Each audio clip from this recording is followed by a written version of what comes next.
tout de suite, Anthony? On va parler de l'habitat participatif cette fois avec Guillaume Le Tourneur qui est directeur commercial de Keredes. Bonjour Guillaume. Bonjour Guillaume. Bonjour. Peut-être pour resituer un petit peu ce que c'est que l'habitat participatif, en quoi ça consiste, vous pouvez nous le rappeler ? Alors l'habitat participatif, c'est d'abord un concept, alors qui est pas tout nouveau, mais sur l'échelle de l'agglomération rennaise, qui commence à venir et qui commence à être en vogue. C'est au-delà de la personnalisation, on a envie de dire tout de suite, on participe à l'élaboration de son logement, mais pas uniquement sur son logement. On essaie aussi de créer des conditions de vie autour de ce logement, dans cette résidence, dans des espaces partagés, et donc c'est là que toute la dimension participative prend son sens. C'est de pouvoir justement créer des conditions de vie au-delà de simplement faire son logement. Il y a une vraie demande aujourd'hui à Rennes notamment pour l'habitat participatif ?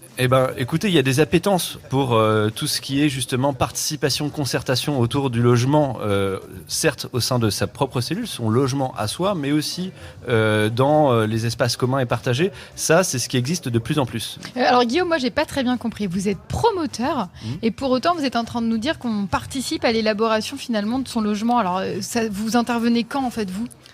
Dès le début, justement, on on accompagne. C'est clair, au final, c'est comme si on les invitait à participer à notre métier.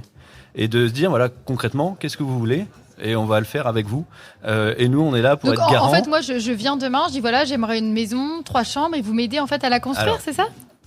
Pas jusque là, parce que le participatif est plutôt en tout cas pour l'instant on le développe beaucoup sur la résidence plutôt en collectif, parce qu'au final la maison individuelle propose déjà de personnalisation et des ensembles de participation au logement. Là c'est vraiment sur la résidence plutôt en collectif qu'on le développe actuellement. Ce sont des familles qui viennent vous voir, vous trouver pour profiter de l'habitat participatif. C'est qui exactement ? Oui, il y a un peu de tout en fait. Il y a des familles, des personnes. En fait, il y a beaucoup de mixité autour de cette idée. Justement, c'est de créer cette mixité autour d'un espace de vie partagé et avec des profils bien différents. Ouais. Alors, les lieux de vie partagés qui peuvent être nous, on développe par exemple dans chacune de nos résidences un espace commun. Alors ça peut être intérieur ou extérieur, ou les deux. Une pièce qui est prévue au rez-de-chaussée, une grande pièce avec des ouvertures, et ils décident ce qu'ils veulent en faire collectivement. Donc on a des ateliers comme ça, on les accompagne là-dessus. C'est un des exemples. Donc chacun a son appartement par exemple, et on retrouve une pièce de vie commune. On va pouvoir se retrouver à différentes familles, un jardin. Oui, tout à fait. Et puis buanderie. On peut en faire une buanderie et à l'extérieur, on peut aussi proposer des espaces pour qu'ils puissent en faire des potagers, des choses comme ça. Est-ce que c'est avantageux financièrement du coup ? En fait, c'est plutôt en termes de maîtrise financière. Le participatif peut se greffer aussi bien sur, on a vu précédemment, l'accession sociale, mais pas que. C'est-à-dire que c'est vraiment un concept qui peut se greffer sur toutes les modalités d'acquisition en termes de dispositifs. Ce n'est pas exclusif, c'est pas du haut de gamme, il y a rien de tout ça. C'est juste un mode, je souhaite partager une vie avec mes voisins, et donc ça commence dès la conception du logement. C'est un état d'esprit, quoi. Exactement.